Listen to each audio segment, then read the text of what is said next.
Kavanaugh inside the Miller Lite Club. Moments away from hearing from Jason Garrett, the head coach of the Dallas Cowboys, brought to you by Pepsi, proud partner of the Dallas Cowboys. And here is the aforementioned Jason Garrett. Cowboys win 37-10. Jason, did Coach Peterson's guarantee of a victory earlier last week have anything to do with the emotion this team came out with tonight? I don't think it had anything to do with it. We focus on us. We focus on each day of preparation and the task at hand. Our guys did a great job preparing for this ball game and did a really good job playing for 60 minutes in all three phases. 2 turnovers in their territory in the first 5 minutes. How big is something like Huge. that? You know, that's something we emphasize. Obviously, have not done a good enough job of that up to this point this season. But they're the difference-making plays in the game. And we took the ball away. We cashed it in. We took the ball away. We cashed it in. Thought the offense did a great job, you know, winning in those sudden change situations. But I think it was 4 takeaways for the game. And when you do that and you stay +3 on the turnover ledger, it's going to give you a great chance to win a lot of football games.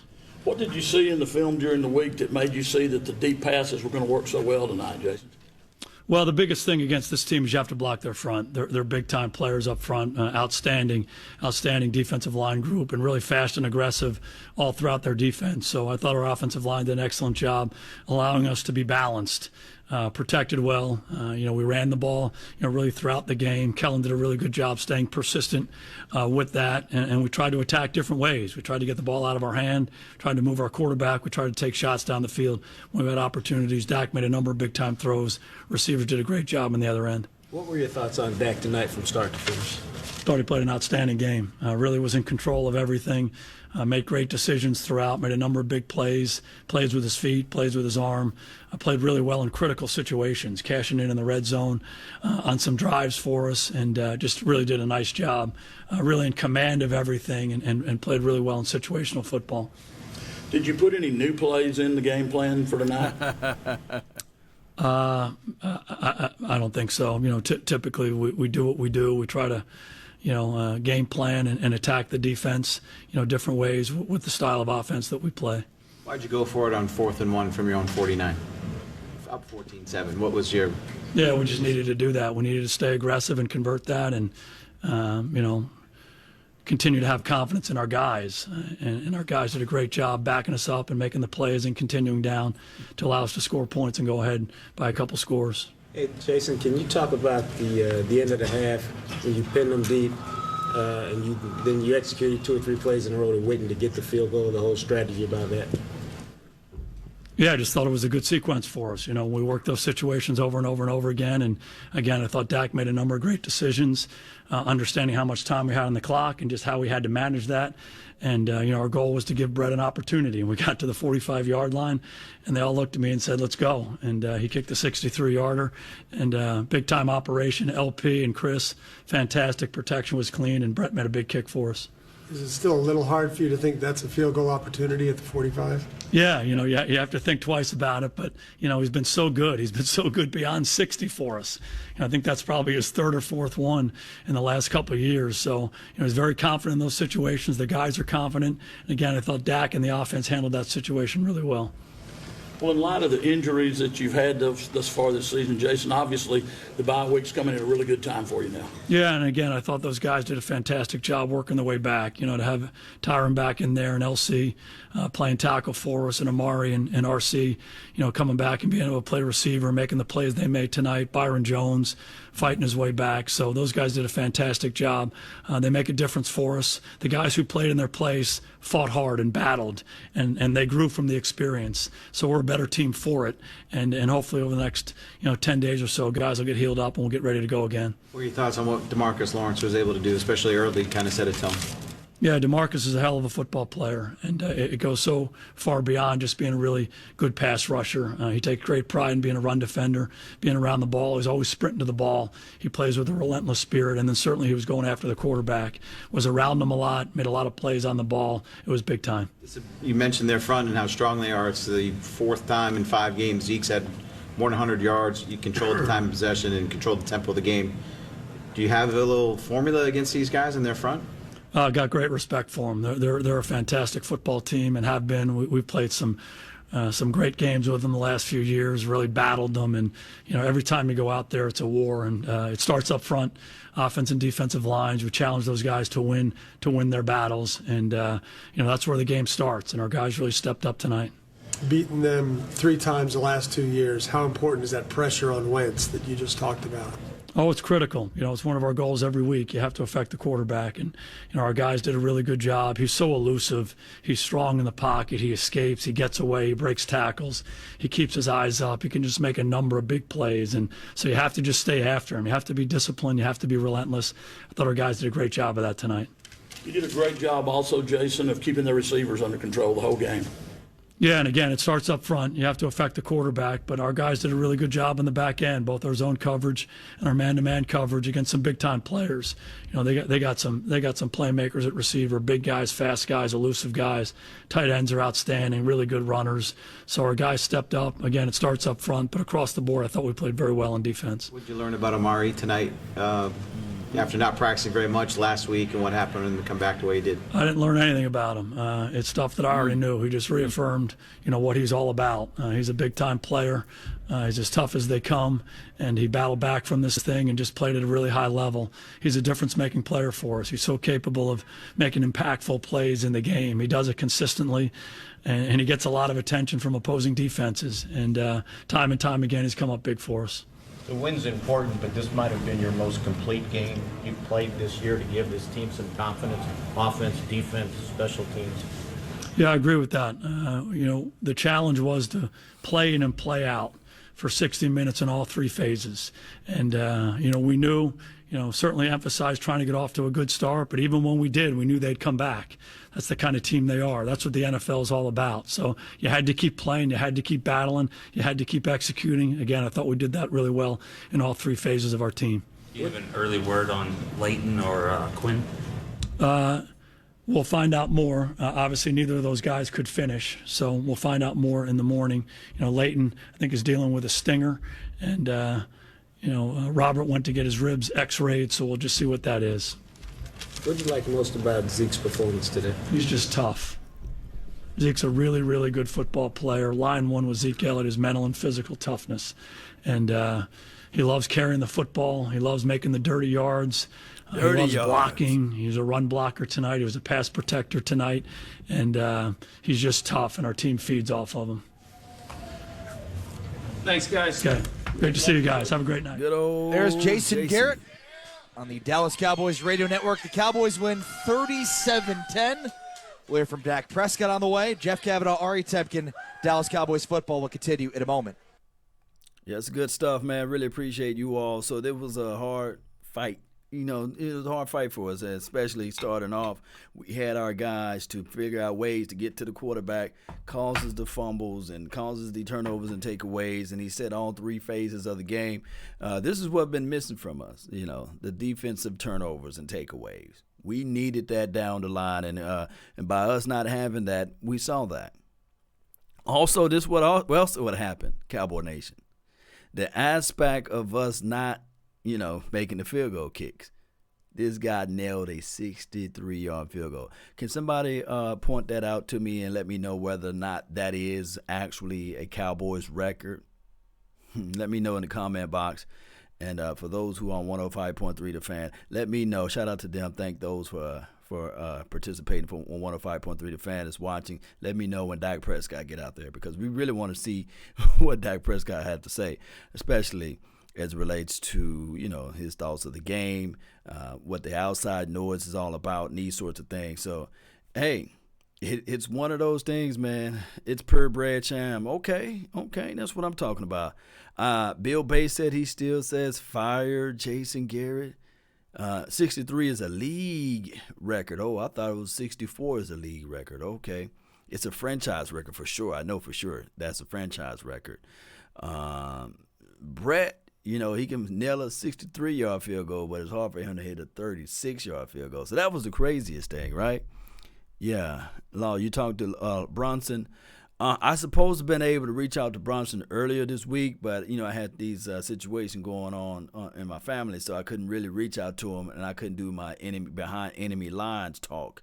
And it would kind of crash for me to reach out to him now and say, hey, man, what's up? So I'm going to let him, lick his wounds. I'm not going to pour salt on his wounds. I'm going to let him figure out what he needs to do with his team. We got a bye week next week, which is good because we need this bye week to come across so that these guys can be healthy. Regardless of how we love what Amari Cooper was able to do, we still need to see a healthy Amari Cooper.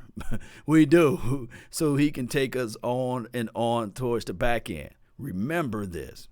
Teams are looking good now, but I would rather for us to store some of that power and keep this energy towards the latter part of this season so you can take that momentum, get into the playoff, win you a playoff game, then ultimately win you another playoff game. And then, we be in the big dance, and then we can do whatever we need to do at that point. But we got to be firing on all cylinders. Yes, indeed. So, let me see. Fickle fans, number one. One and done. But here's the thing. I believe what we're looking at when we start talking about Cowboys fandom is that we just declare and decree that we want the best quality, especially for the amount of money we pay. I think that everybody have a right to be emotionally in tune with these games because we have high expectations because of the brand that is associated with it, So that's just how it goes. We shouldn't see great value type of products out there. We want the best number one products out there. From 63, became the first kicker in NFL history to 3 kicks from 60-plus, was 3 for 3 on the day. Here's Brett Maher and Chris Arnold. Chris? Brett Maher. Brett Maher, you made history. You became the first player in NFL history with 3 kicks over 60 yards. What's your reaction to that, first of all? I don't know, kind of surreal, I guess. That was a fun night for our whole team, a big night for our whole team, for me included. Just happy to be a part of it and do my part tonight. Get a big win. It was also the longest kick in Dallas Cowboys franchise history, and it looked like it could go even further. Can you describe what you did, the leg action, anything special? Did you try even hard? I don't know. Explain this for us. Not really. Just went out there, did my routine. I knew Chris and LP were going to do their part. O-line did their part, especially from that distance. And they've got a good field goal rush team as well. So that whole scenario was fun to be a part of. The whole night was fun to be a part of. What did the coaches and everybody say to you after you made it? It was exciting. Everyone was excited, myself included. All right, congratulations, Brett. Thank you. Appreciate it. There is Brett Maher, 3 for 3 on the day from field goals, a 63-yarder, longest in franchise history. Now he's got 3 60-plus yard field goals in his career. I know some Cowboy fans get a little nervous when he lines up from 33, but if it's 60-plus, don't worry about anything, Ari. He's got this. He got it. 75% in his career is 100% from 60-plus. You may start snapping it if you're up there closer, see if LP could snap it 20 yards back and just create that degree of difficulty to put Brett in his comfort zone. Yeah. When it's good, right? In the NFL, when things go well, they go very well. And for the Cowboys, they were searching for answers after 3 weeks of losing. The offense could not do anything, and there were question marks about who was involved and who was responsible, and it's amazing how 1 week and the offense is clicking. They get the turnovers. Their defensive line was working up front, and then Brett Maher, the icing on the cake, putting this thing, with 3 field goals. So, I mean, it's just when it works, it works. And I think to me, so much of the answer tonight was defensively, and it started with Tank Lawrence on that pass rush and getting Carson Wentz to put the ball on the ground. It starts there, and that almost looked contagious, the way that they were able to affect Carson Wentz all night. You get 37 points on the board, and you'll probably initially think, wow, what a day for the offense. And it was plenty efficient, and it was plenty good offensively, but I think so much of that was getting those short fields, that the pass rush wasn't just 1 or 2 guys affecting the quarterback and setting your offense up with short fields to go succeed. Right. I mean, we talked about it at the pregame show, but, I mean, Dak Prescott's season is made more impressive by the fact that up until this game, they hadn't started a drive in the opposition's territory. They had no special teams or defensive touchdowns. They still didn't in this game, but at least they started multiple drives in plus territory, short fields, easy to work with. And, again, even through losses last year, there were question marks about Dak Prescott. Even through wins last year, there were question marks about Dak Prescott being the guy. At no point this year, even in three losses, have we questioned the quarterback. He's continued to play well, make plays down the field with his arm, make key plays live with his legs. He's been great this season, whereas last year, even in wins, we were questioning whether or not he was the guy. Well, I think in the life of an NFL quarterback is really tough, and for a guy who's not picked in the top 5 of a draft, it can be even tougher because people's opinion of you can be affected for so long based on what they thought of you when you came into the league. So for Dak, I think we've reached the point now where you say, okay, this guy's in his 4th year in the league. There's no doubt now that he's one of the 10 best guys at his job in the league, and he gets better every year. Legitimately gets better every year, and this is going to be his last year. You know, you can look back at the last 2 or 3 weeks and find games where he throws for more yards than he did today, and it goes to what we're talking about with the turnovers. You get that short field. Now a 239-yard passing day from Dak can equal 37 points.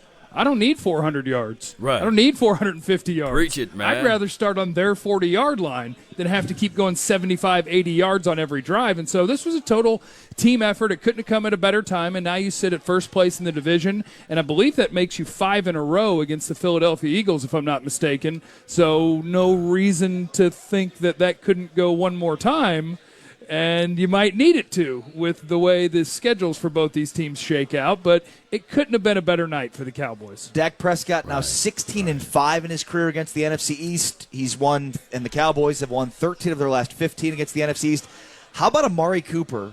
Talk to me. There were people questioning this trade when it happened last year. Why would the Cowboys give up a first-round pick for Amari Cooper? Let's just look at against the NFC East. In 7 games, he played 4 last year and now 3 this year. He has 44 receptions for 759 yards and 7 touchdowns in 7 games. That is an average of over 100 yards and a touchdown in every single NFC East game that he's played so far in his career. Yeah, he's pretty good. A year ago, if you don't trade for Amari Cooper a year ago, you don't make the postseason. And then this year, it's the same thing. When he's there, it's night and day for the Cowboys, because to me, Amari Cooper is the guy that puts everyone in their right spot.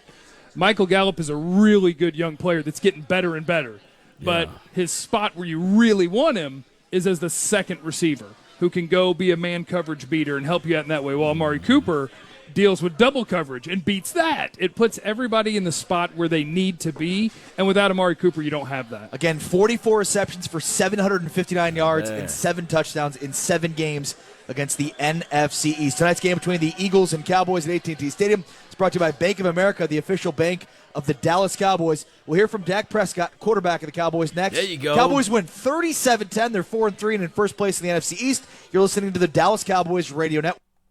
That's good stuff, Cowboy Nation. So we're just like one of those teams where it's okay. We had 3 games losing in a row, right? We lost 3 games, and everybody looking at it like, hey, the sky's falling, and then we fool around and get a game that's just very important, because the 3 games that we lost, they were not. Now, of course, NFC teams, yeah, you can look at it in those aspects of it, but when you start really looking at the division, we're undefeated right now in our division. So those games count more, or those games weigh heavier.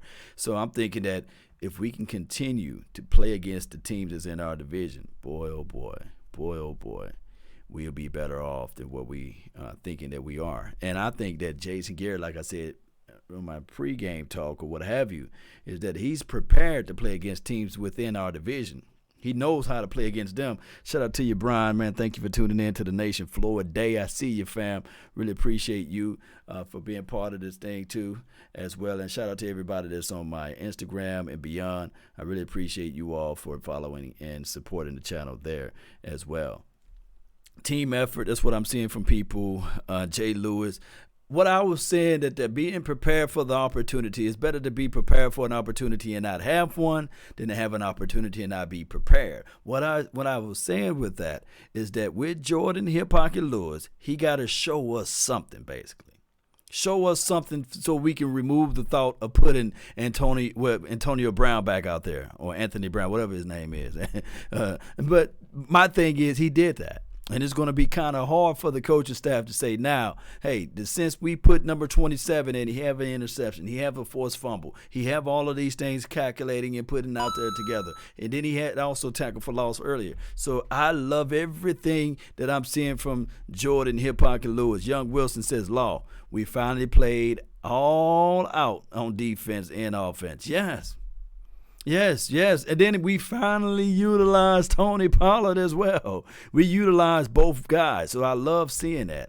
Believe it or not, I love seeing those type of things. By us being a team that's finally utilizing all of the weaponry. Yes. And then on top of that, the kicker making kicks, those things are valuable too. And we saw D-Law. I heard a lot of people saying, like, look, let's get rid of D-Law. But D-Law showed up. He was there. He could have had 2 forced fumbles. It was with that first play that was able to get that ball out. Ball barely got out.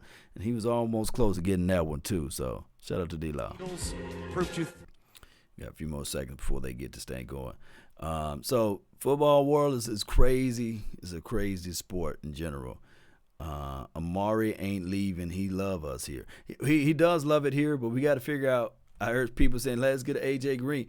We got to get Amari Cooper first. We got to pay Amari Cooper first. That's what we got to do. That's just the reality of it. Gambino, shout out to you. And Mandy, really appreciate Kavanaugh, takeaways from this game. Takeaways. What do you take away from this that maybe you didn't or you were wondering about going in?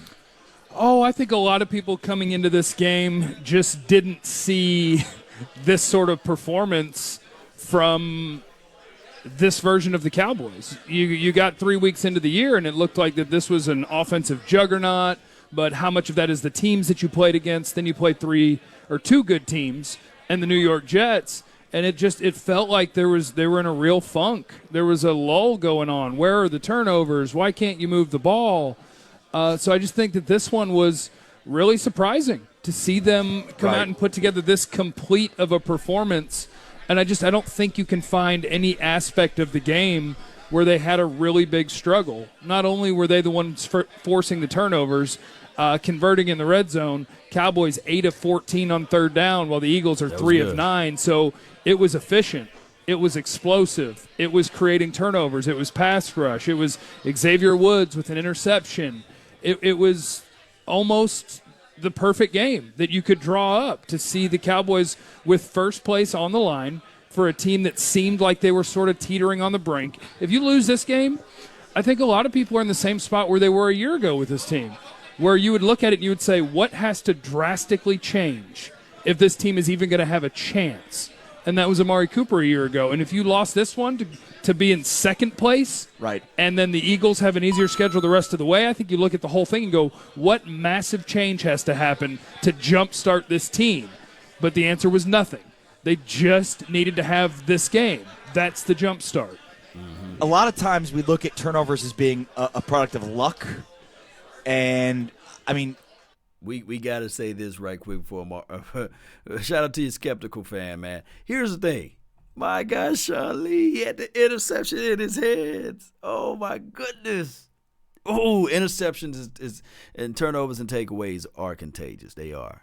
I do think for a large part of it, it is luck. It's where does the ball bounce? Because we see from year to year different teams move up and down the turnover. Right. But for the Cowboys, it has been an issue for years and years. So I also think a part of it is you go player by player and say, is that guy capable of creating turnovers?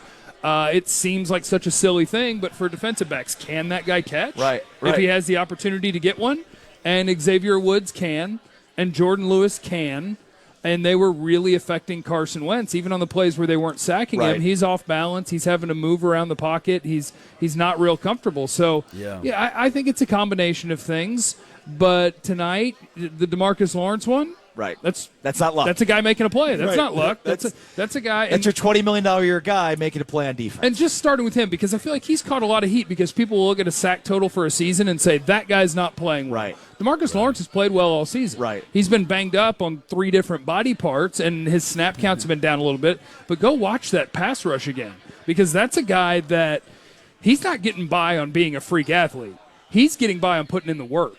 The move that he made on Lane Johnson, he won with an outside move like he does so much, but then he kind of grabs Lane Johnson's arm and pulls himself through to flatten it to the quarterback and make that play. That's just a guy that hones his craft over and over and over again, and that's why he's the best player on the defense. Yeah, the Cowboys had 3 sacks on Carson Wentz, but, I mean, they were all over him the entire game. And Carson got when they were embroiled in this losing streak, it seemed like they were just getting bullied on both sides of the football. They were not physical. Clearly in this game, they were the aggressors. They were the better team. They were the more physical team. And, you know, it's hard not to look at their left. When we start talking about this, I always say punch first, man. Let us start the fight, not just finish the fight. Let us start the fight, Cowboy Nation. Let us go out there and leave them with the raggedy tooth. And my thing is, we did that, and then on top of that, when you start talking about D-Law's overall skill set, remember he's triple team and double team, meaning that they compromise the defense a little bit when they try to line up the tight end and move him out to the outside. They're going to have this tight end on his side of the field or the running back shading his side of the field. So that does wonders for us with this particular defense. And if you really look back at the whole tenacity of the score, man, really appreciate it for the donation to help grow the nation. Let my AI speak. I wish speak. We played the Eagles every week. We'd be undefeated, grinning face.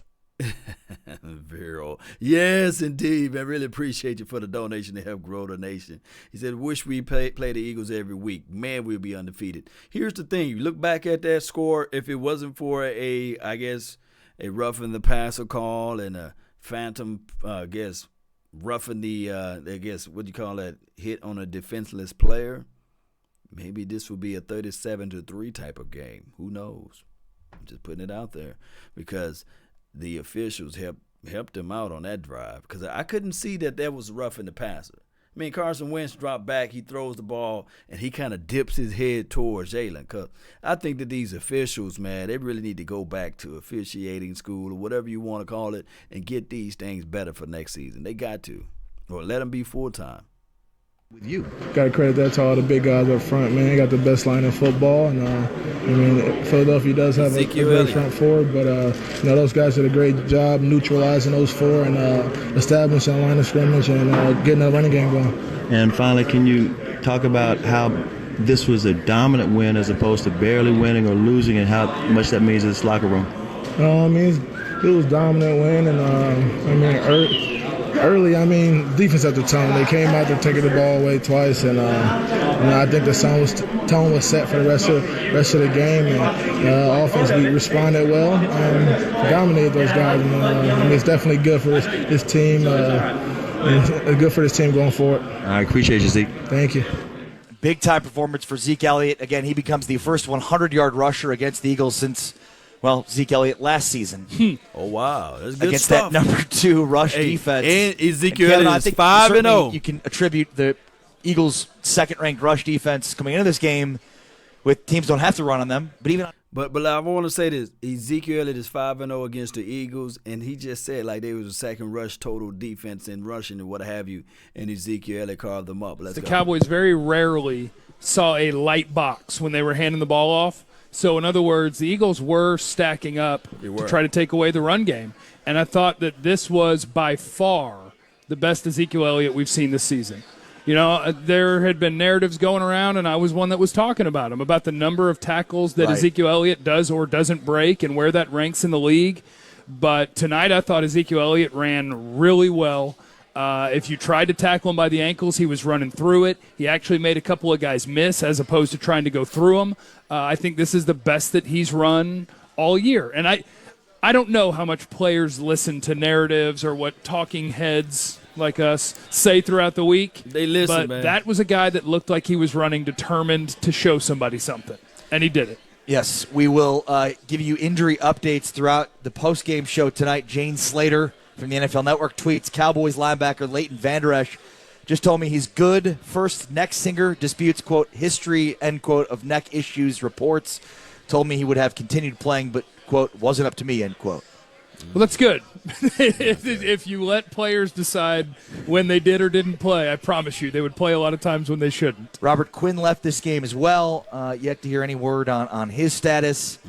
Trying to think of any of the other injuries throughout the game that sprouted up. Jeff Heath at the very end. I don't know if he just had the wind knocked out of him, but we'll get that clarified. And the Robert Quinn one is definitely worth tracking. I know they said he'll be getting an X-ray in the morning, so we'll probably know more information later. But what a huge addition. Each week it becomes more and more absurd that Robert Quinn was had for a 6th-round pick. What an addition he's been to this pass rush. Yeah, it's funny because all offseason and really in recent history, you've got Cowboys fans complaining that the Cowboys aren't aggressive enough in bringing outside free agents in. And look, they're bargain bin shoppers. And we've seen Will McClay turn and Stephen Jones turn no-name guys into household names. And this is a case of they just got great value for a guy that was at one time an elite pass rusher, going into a situation where he didn't need to be the best pass rusher on this team. They have DeMarcus Lawrence, and so if they could just, use the double teams that DeMarcus so often commands for Robert Quinn, then that was going to be great for Robert Quinn. I mean, he's, 6 sacks 6 now? sacks in 5 games is what Robert Quinn, that's his, he's on. Not even tracking. 5 full games. He left the game early. Yeah, so he's been great, and I think that's really important from a team-building perspective. It's not necessarily about you didn't spend $20 million to go find a guy, but if you can identify a guy who, whatever it is that he does, you say, you know what, that fits here, he can really help this team, even if it's just for a year and the price is right. That's, to me, a big part of building Super Bowl contenders is how do you draft? How do you use your draft picks to acquire talent if you're not just using them to pick? What do you do for your mid-level guys and for the back end of the roster guys? And in his case, you're finding apparently one of your premier talents, and it's costing you a 6th-round pick. That's an incredible bargain. Yeah, and especially, when you're paying DeMarcus Lawrence $20 million, true, you've got to find value. You've got to make up for the lack of money in other spots. So you have to be bargain bin shoppers, and you have to get guys that are going to far exceed their salaries in a salary cap era. And that's something that the Cowboys, certainly when the salary cap was first installed, didn't do very well. No. But, now they're finally, it seems that there's frustration from Cowboys fans when they aren't big players in free agency. We're seeing why. Because they want to sign their own guys to big money deals and then fill in through the cracks everywhere else. And they've done a really good job of that, whether it be, again, guys you've never heard of that come in here and have, Antoine Woods is a good example of this. Every year they seem to find new guys that nobody ever heard of coming into the year that become undrafted free names. agents like Cole Beasley and Jeff Heath, Anthony Brown, a 6th-round pick, Xavier Woods, a 6th-round pick. Those are the kind of guys that you find that other teams didn't. And those are the kind of guys that you got to have on your roster, especially if you're going to have really highly paid guys like Ezekiel Elliott and Jalen Smith and this offensive line. Now, I do agree with what they're saying, but at some point, we still going to have to, on the back end of that roster, we're going to have to really get some valuable guys that can make some plays on a consistent level. Now, shout out to Xavier Woods for catching the interception. That was fantastic of him. Shout out to all of the Antoine Barbecue Woods of the world. Shout out to Kerry Hyder and Quinn, who's doing a great job. I hope his injuries and these sorts of things can be just really patched up by after the bye week and these sorts of things. But in order for us to really, really win, we're going to have to figure out ways to make sure that everybody is healthy and those, when their number is called, make plays. That's just the reality of it, Cowboy Nation. And that's how I look at it, man. We going to have to figure out ways to make things happen a whole lot sooner and quicker for us, man. That's how I'm looking at it. Let's tune back into 105.3 The Fan, but I just got to get my thoughts out there on that. Let's go. It's obvious. It was Jason Garrett and the 3 losses and Kellen Moore and their 4 victories. That is a great job to have, isn't it? To be the guy who gets the credit when you win, but not the blame when you lose. And look, it's easy to look at this game and say they were +3 in the turnover ratio. They started multiple drives from plus territory. So you've got an offense that has a quote-unquote killer instinct. I mean, it's easy to see how they won this game and maybe why they didn't win other games where you have long fields. You're having to drive consistently 80, 90 yards, as opposed to here where it's like 20 yards, 15 yards. I mean, it's amazing sometimes how easy good field position makes winning football games. These are the games that you don't get too often. Generally, you're not going to have something like that happen 3 or 4 times in a game, and the other team gets it 0 times. But I tell you what, it's a great relief when it does. It makes the viewing nice and relaxed. I'm a big fan of a relaxed viewing experience. You get up by 50, and you kick your feet up. All right, here is Dak Prescott, quarterback of the Dallas that's Cowboys. What I'm waiting for. Rain Dakota. Dak, how good does this one feel? Feels great. Yeah, it's a great team win. The best complementary football that we've played all year long. Offense, defense making plays, getting us on the plus side of the field, us being able to capitalize on them, being able to do that early, score touchdowns early. Something that we've been trying to get to all year long, and we were able to do that tonight. Did you have a good feeling during the week that you might have a performance like this? Or Yeah, 100%. Yeah, 100% did. No doubt in my mind about how we're going to come out and perform tonight. But it's all about the way we prepared all week long, the mindset, the mentality, the approach, the way everybody just came to work, and we didn't panic. We didn't have to say everything hit the fan, let's start over. We doubled down on who we are and just got better. And we're able to take what we practice and bring it to the game. Could you talk about this team that needs its back against the wall to put on performance like this? One more time. What about this team that needs its back against the wall to put out their best performance? Yeah, we're gonna get away from that. We're gonna handle success the right way, so we don't have to get to these points where our backs are against the wall, where we're 3-3, we go on some losing streak before we have a performance like this. And that's what this week was about. We'll continue to grow off it during the bye week and move forward here in 2 weeks when we play our next game. How would you describe the energy that you felt amongst you and your teammates right before kickoff? It was no different than the energy I felt all week long.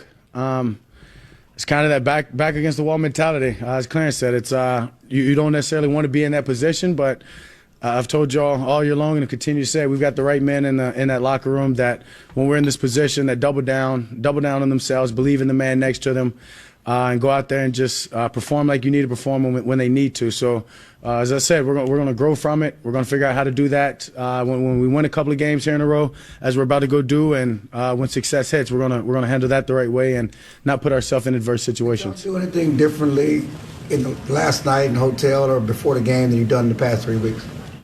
Nah, I wouldn't say so. Could you talk about Tavon's touchdown and what went into that play and what happened when you guys drew that up?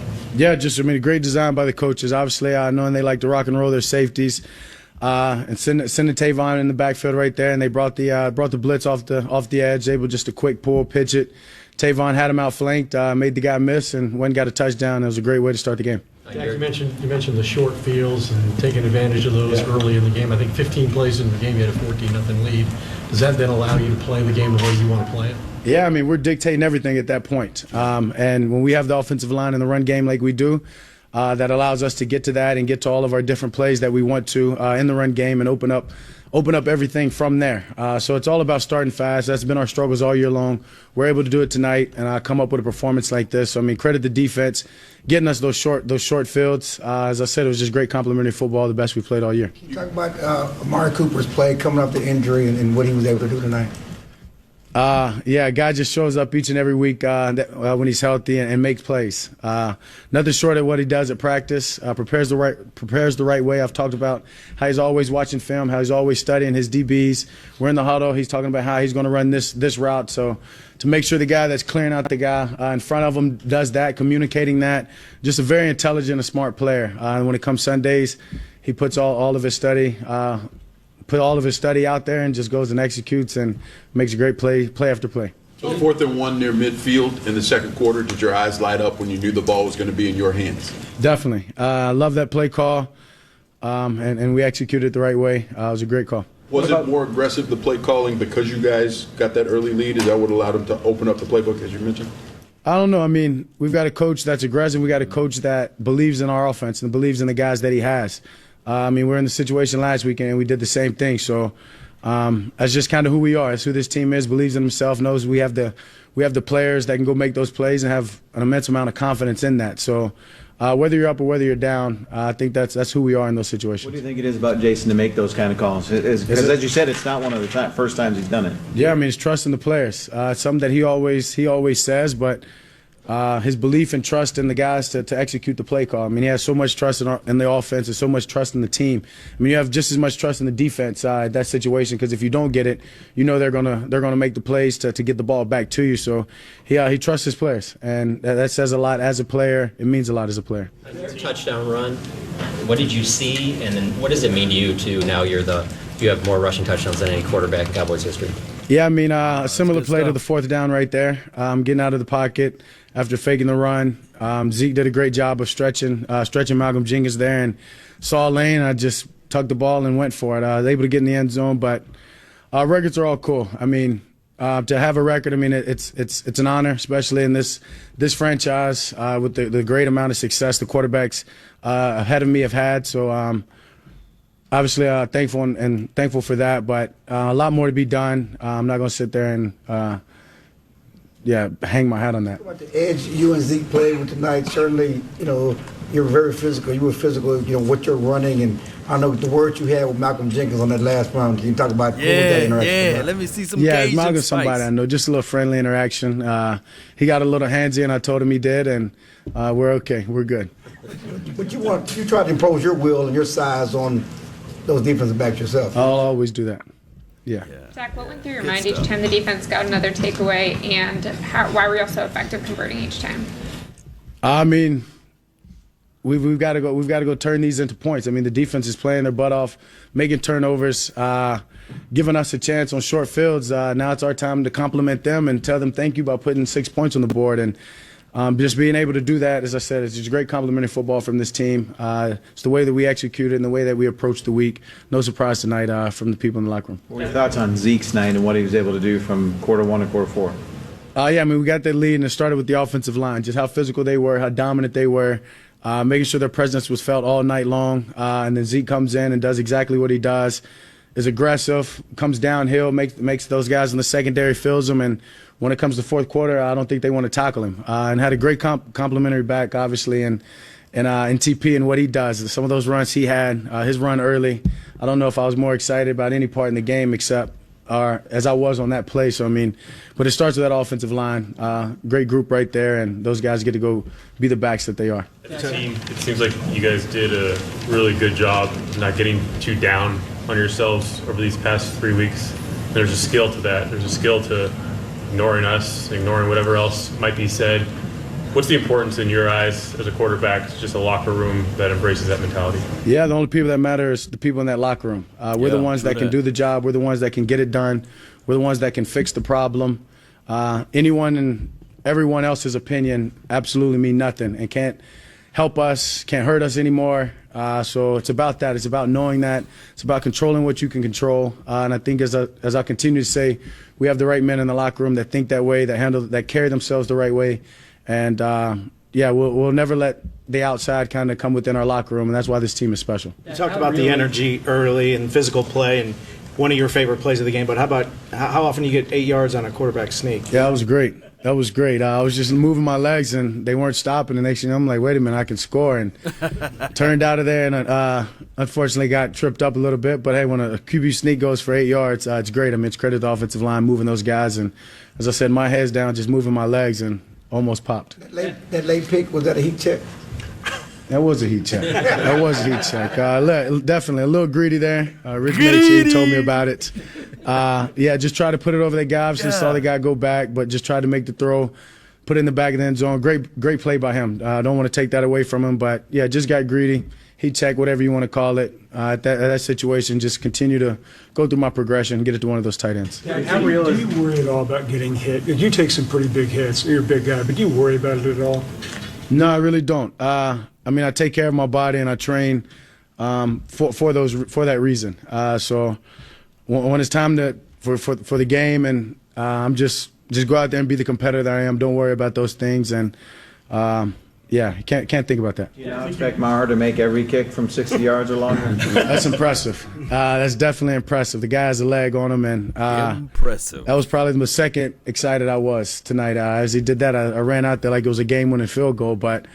Just credit to him, credit to that field goal team. That's impressive. I hope he continues to do that. How about the execution on that drive, knowing there's no timeouts and what your guys are able to do to get in the position to even I mean, started with the defense. As I said, it's complimentary football. Started with the defense with the little time on the clock to stop them and get us that ball back. And for us to hit on a couple of plays. Whit made some great plays. I mean, I think they all went to him on that drive. Being able to get the yards, getting out of bounds to put Brett in that situation, and he delivered. How real is momentum? Is it just within a game, or does it carry from game to game throughout the season? Momentum's definitely real in a game. But throughout the season, I think it depends on the men that you have, the character that you have, the way that you approach things.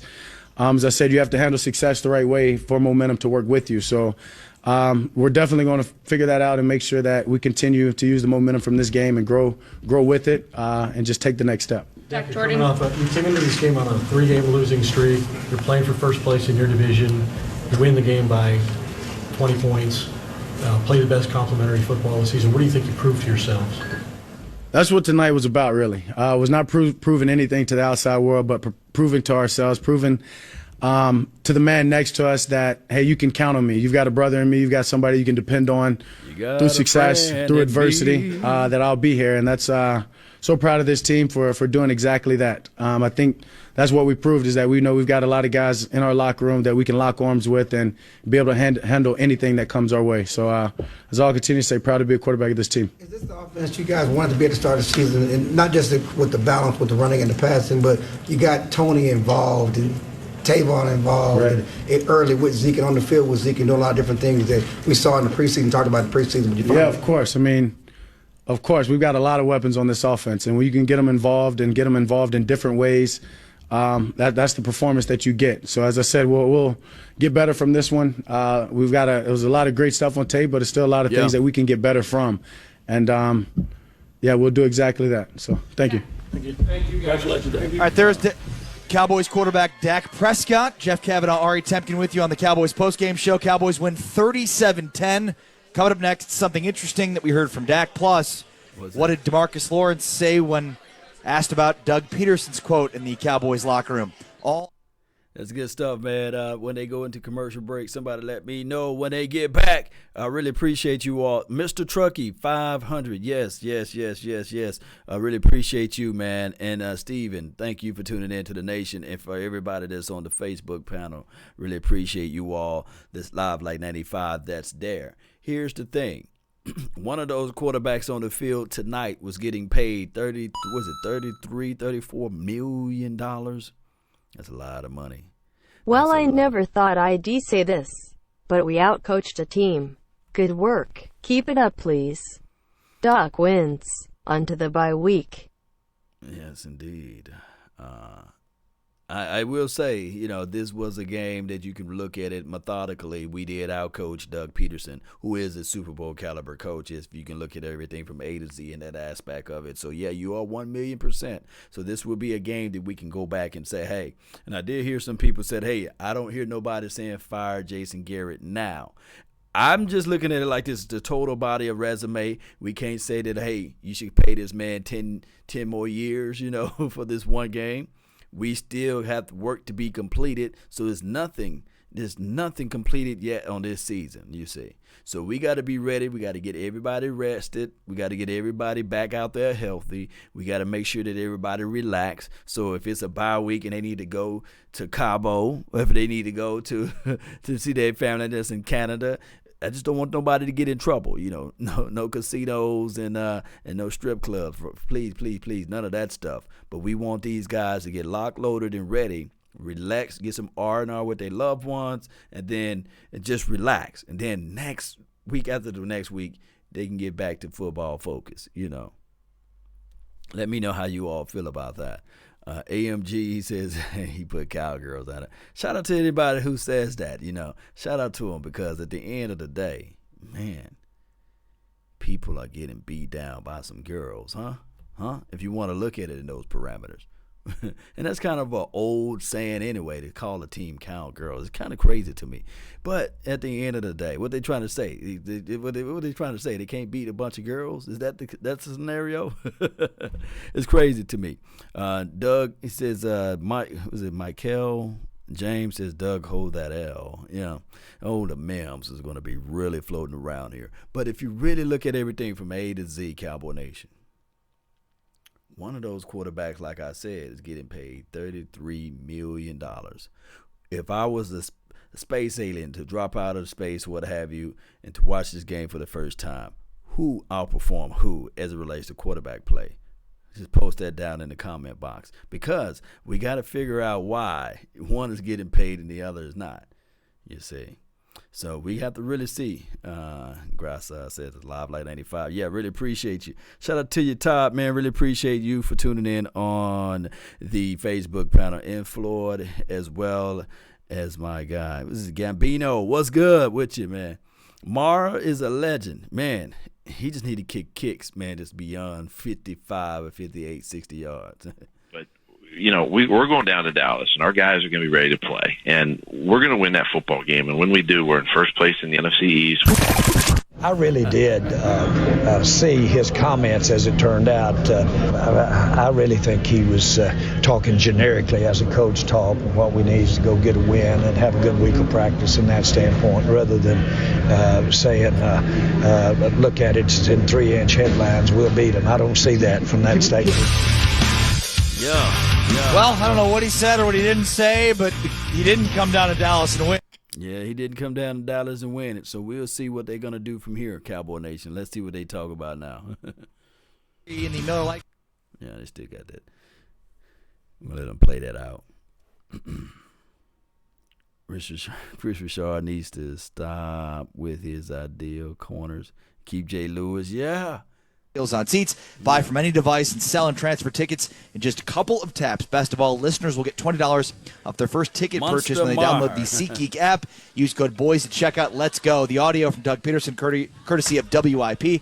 Brad Sham joining us right now. Brad, it's a lot easier to win when you're +3 in the turnover ratio and you start multiple drives from plus territory. And your defense plays well. The irony of what Jerry was saying there was that younger fans may forget, he was referencing his own head coach when Jimmy Johnson, before the championship game against San Francisco at Texas Stadium following the 1993 season, called into a radio show and said, you can put it in 3-inch headlines, we will win the ball game.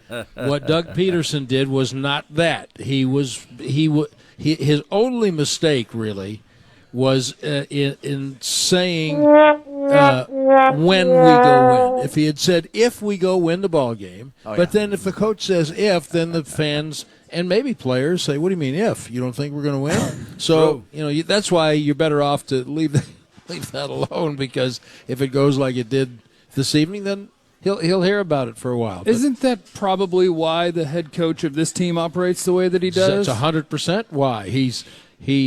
What's up, Eric, man? Appreciate you. Shout out to you, Dave. RJ asked Babe and me on the pregame show about Jason not responding. He did respond. His response was, we're just going to worry about us. He just didn't react the way that the public and we would have loved to have had him react, but that's not his business, and that's exactly your point. And Garrett does it the way he does it for a very specific reason, and this is a glaring example of what that reason is. So much of what we do, Brad Sham, not necessarily in play-by-play, but in sports radio, is, you learn everything you can about the team, and then once you've done that and they're going to play this other team, you can make predictions about what's going to happen. Was it 2017 was the last time the Eagles beat us? That, Jeff, I had all these notes. You'd have a little extra time. It was Sunday night, and I spent a good chunk of the day finding more little nuggets, and I had them all written down. And then, Prescott on 3rd down and Wentz in 12 personnel as opposed to 11 personnel. And I said to Babe in the first break, I said, I got all this crap that I put together, and then the game starts, and then it's just, then you get rid of it and forget about it. Chaos ensues because you have to deal with what's in front of you, and what's in front of you. Merrill Reese, the longtime voice of the Eagles, was right next to us. We walked out together, and he said, one of these teams just lost to the Jets, and one of them just beat Green Bay. And that's the league. That's the way it is. That's what makes it interesting and fun.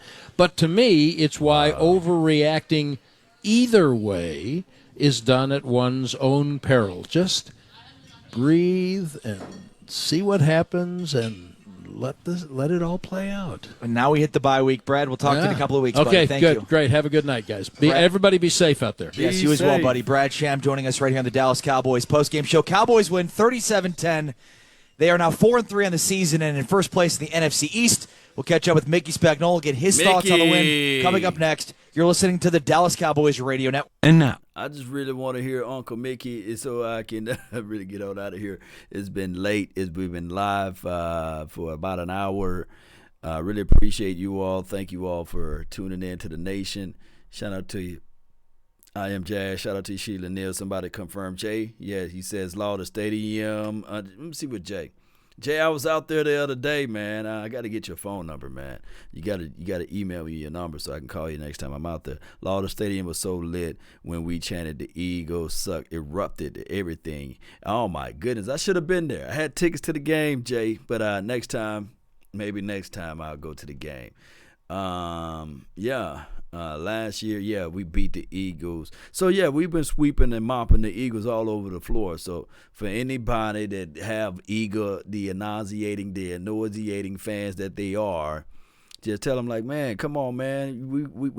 We understand. Y'all happy y'all won a Super Bowl in 2017, which was cool. But that was the last time y'all beat us. You mean to tell me that you guys are still talking about you all are the best and you can't beat us? You know what I mean? And then on top of that, for anybody that say we haven't won a Super Bowl since 1995, just hit them with the facts and say what's taking you all so long to get there. You know, we got to look at it from those parameters too. So if we haven't won since 1995, what's taking you all so long to catch up and keep up? That's crazy.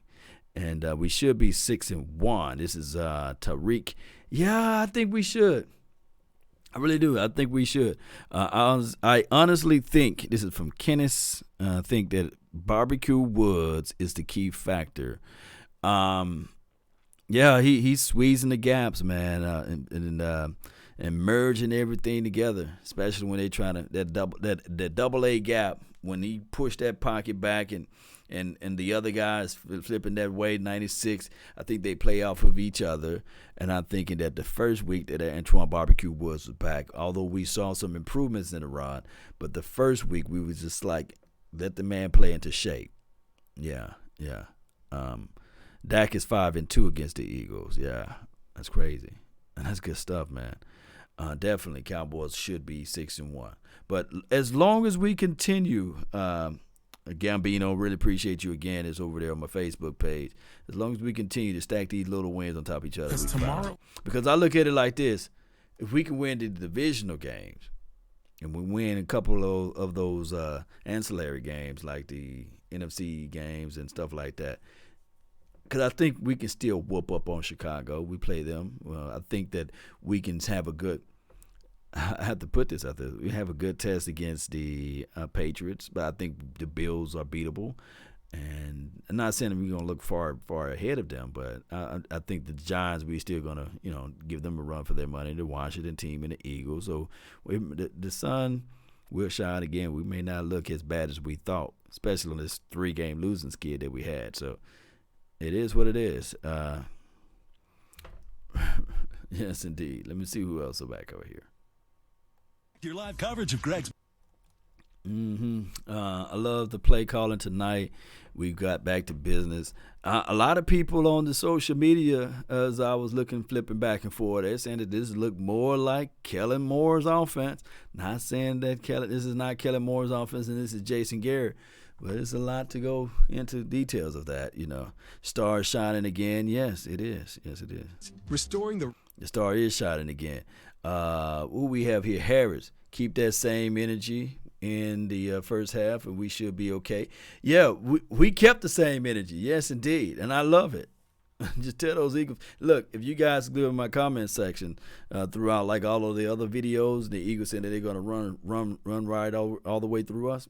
Yeah, we'll see. And I will say this, and this is not me being braggadocious or anything, but I will say this right here. I need to always, let me see if I can find this deal right here. I need to always shake this man's hand before we play against anybody. This Eagles guy hand. I need to probably Photoshop like Michael Jordan meme face over him and see how that transpired, because this guy was talking cash money. He was talking cash money. And of course, shout out to this Dallas Cowboys fan. we was out there and we was kicking it, we shooting the breeze and everything. And like I said, after I shook this man's hand, after he shook my hand or what have you, I said, how does it feel touching greatness? You know what I'm saying? How does it feel touching greatness, fam? But, that's how life is, right? But cry, Eagles, cry, you see. And you guys know, whenever we play the Eagles, I need to find this guy right here, right? We do. We need to find that guy. We do, right or wrong. I want to wake up to Stephen A. and feed him some of that super glue sandwich. Yeah, David. Yeah. Yes, indeed, man. Oh, Stephen A. Smith. He may be just talking about, he knew the Cowboys would win. He always tried to turn it around. Losses. So, it was, I think, the most complete game we've seen them play. And I hate to use the cliche offense, defense, special teams, but it was. Right. And I think it kind of proved to themselves, hey, this is what we can do if we get out of our own way, if we quit making mistakes, if you execute, and you don't turn the ball over. The other team turns the ball over. And the balance was amazing. It looked like the Cowboys were ripping them up throwing the ball. Well, I think Dak had 230 yards passing, maybe. 239. It's a lot easier when you don't start at your 25 all the time. Yeah, and you ran for 189, and Zeke was running like he was a bulldozer in there and hurdling his body. It was inspiring to see some of those. Even Dak said it. He said that maybe one of the second most things I got excited about was how Tony Pollard had that one run where he wouldn't go down. He kept kind of balancing himself. And things are going right when your quarterback runs a quarterback sneak and he gets 8 yards, right? And if the guy's not there, he's going for a touchdown on a quarterback sneak. So, all in all, between the defense, the offense, playing complementary football, and then the kicker, who we all get frustrated with, hits from 63. Well, it's easy from there. Right? Him. Yeah. There's That's no not pressure. a problem. There's no pressure, right? And he would have been good from 65. Yeah, and he becomes the first kicker in NFL history to have 3 60-yarders in his career, and he's only been doing this for a year and a half, or a season and a half. It's rather amazing. And the other amazing part, that was amazing enough. But the fact that, what did they have, like 20-some seconds when they got the ball? It was very curious that Philadelphia was letting you throw out routes and just at that point. You know who Jason Witten is? And you may not want him to get out of bounds every time. Yeah. That was maybe the most. Sideline. Yeah, that was maybe the most amazing thing. But they milked the clock. Yeah, it was 22 seconds. And they ran 6 plays in 22 seconds. With so one they timeout, managed it. right? With one timeout? One timeout. They burned that one on a 6-yard stop route to Witten. Yeah, right. And I was thinking they still had another one because when I saw them throw the one that went out of bounds on the right side, I saw the middle of the field open, and I said, well, you got a timeout. Why don't you? And it's like, oh, no, they don't have a timeout. They managed it awfully well. So, all in all, I'm wondering what Philadelphia thinks going home now. Wow. Now they're on a 2-game losing streak, and they're 3-4, and they just got their butts beat. They couldn't protect Wentz. I know they were down Jason Peters, and that does matter. True. And it matters to the Cowboys to have Tyron Smith and La'el Collins in there. First-round backup. Tyron kind of struggled a few plays there, but all in all, they did a pretty good job, and they were opening holes. And it's amazing when you're having success, you can be creative, right? Because if you try stuff like that when you're not having success, then it's like, what are you doing? Just play straight football. So, all in all, a good night. And then I guess DeMarcus Lawrence wins the bet, right? He said, we ready. Well, they were ready. I'll guarantee you that. I wonder what Peterson – I hate to have to be him stepping to the podium. Well, Coach, what did you think of your prediction? He said it was, one of his 2 worst losses of his life as a head coach? Is that what he ended up saying? Yeah, they said, is this your worst loss? And he said, yeah, one of the 2. They only completed 4 passes to wide receivers. Everything was to the tight ends and the running backs. So, and the pressure they got, 3 sacks. And, that's what this team can do. Now, can you do it again? right? That's the most complete game they've played in quite some time, maybe since they beat Seattle in the playoffs. Right. So, because even though the games they won early, they let teams drive down the field at the end of the game, made Washington closer than what it really should have been. So this is what this team can do.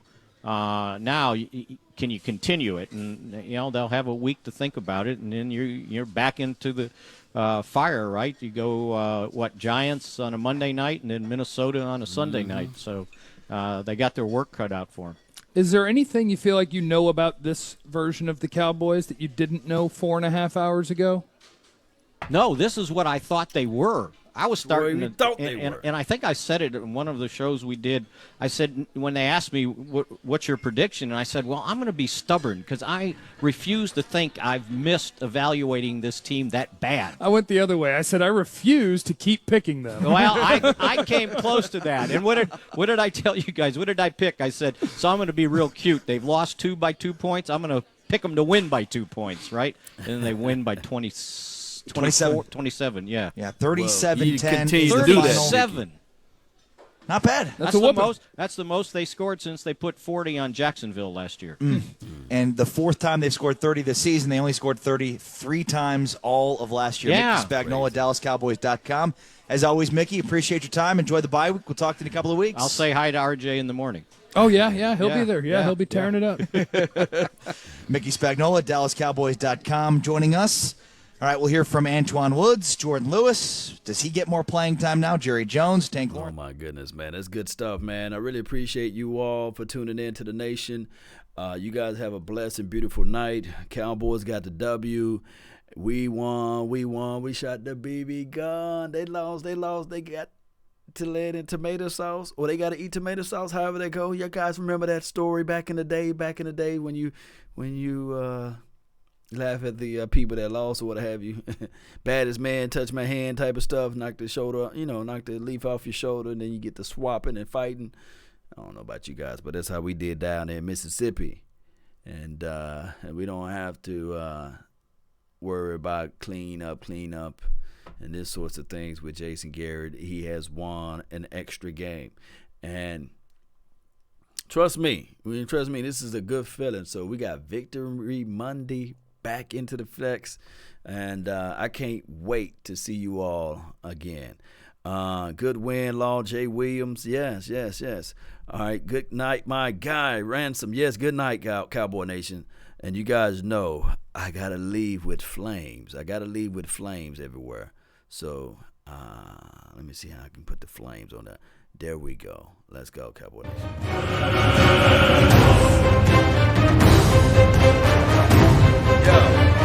Let me see some flames in the chat box. Yes.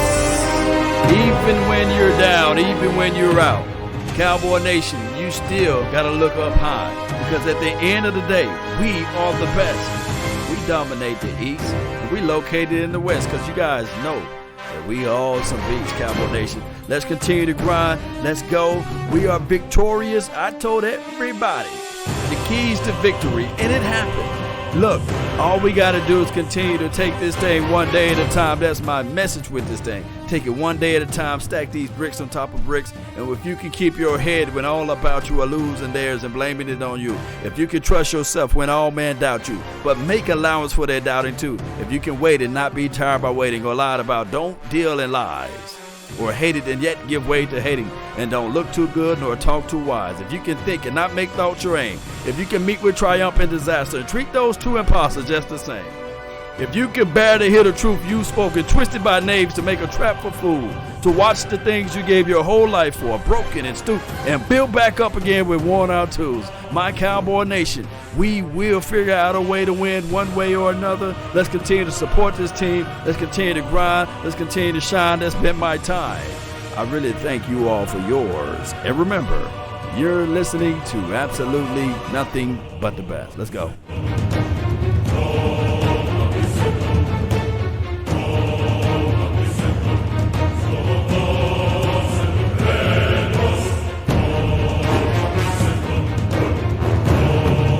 Let's go.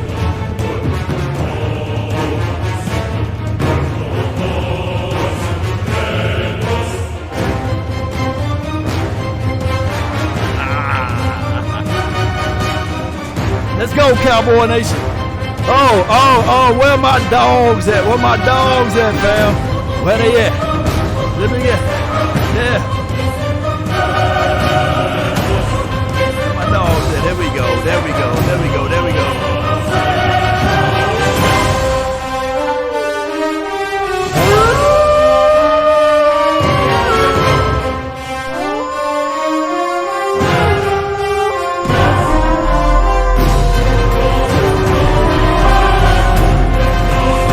You guys can't sleep tonight because I know I am. This is Sparta! Go, Cowboy Nation. I know y'all ain't gonna sleep now. I know y'all ain't gonna sleep now. If you smell what the law is cooking, baby, we got that double. When you see that Eagles fan, what you tell them? How about them Cowboys? What you tell those Eagles fans?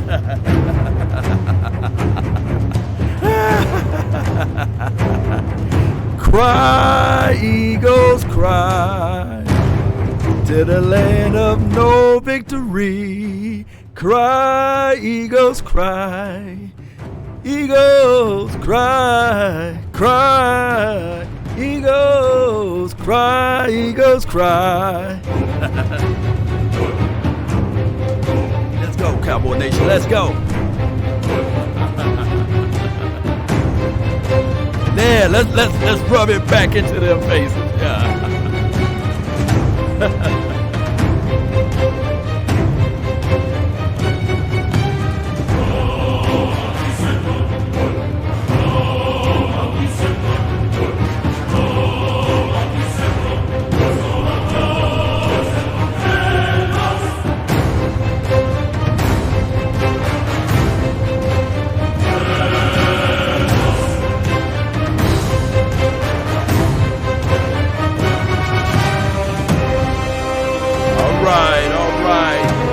Eagles are crying enough, and it's time for me to rock on out of here, Cowboy Nation. It's time for me to get on out of here. That's been my time. I really thank you all for yours. And remember, you're listening to nothing but the best. We out.